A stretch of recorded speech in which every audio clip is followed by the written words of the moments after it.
Frédéric François en proie à des angoisses, des crises de spasmophilie. Il raconte. Ce 2 février, dans les colonnes du Parisien, Frédéric François présente son 38e album, La liberté d'aimer, et revient sur les moments plus difficiles de sa longue carrière.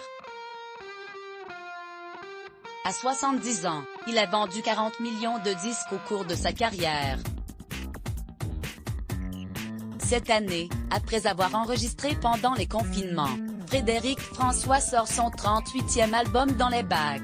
Comme il le raconte au Parisien, La liberté d'aimer parle comme toujours d'amour, et avec cet opus, son chanteur compte apporter du bonheur, des textes positifs à son public qui en a plus que jamais besoin. À propos de la crise sanitaire que nous traversons, la star de 70 ans estime en effet qu'elle fait prendre conscience du temps qui passe, de la fragilité de la vie et de profiter de ses proches. Un contexte qui promet encore de belles ventes à l'artiste, qui aime toujours ses fans à l'italienne. Ed Portan, il a bien failli arrêter la chanson, il y a quelques années. C'est ce qu'il avoue en se souvenant des années disco. Le crooner, spécialisé dans les belles ballades romantiques, a été obligé de se mettre à la page pour continuer d'exister dans le paysage musical. À propos de cette mode arrivée dans les années 70, il raconte avoir vécu une déferlante qui a balayé toute une génération. Le disco m'avait effacé, je n'existais plus. J'avais des angoisses, des crises de spasmophilie, dit-il.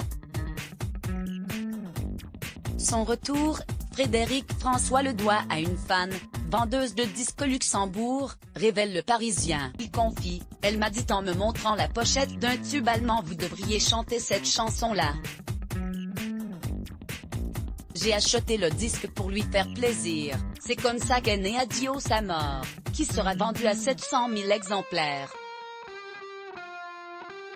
Il fallait que je mette les instruments du disco, les boîtes à rythme et le sampler, au service du romantisme. Résultat, le chanteur n'a rien perdu de son côté rital romantique.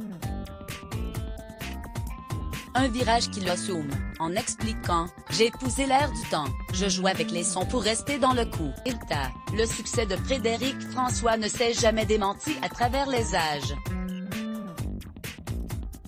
Nos confrères rapportent ainsi, en 50 ans de carrière, Francesco pour les Italiens, Fredo pour les Français, a composé 350 chansons, vendu plus de 40 millions de disques et aligné 85 disques d'or. Un sacré pari. Vidéo, Dalida, les plus belles reprises de ses chansons. FA.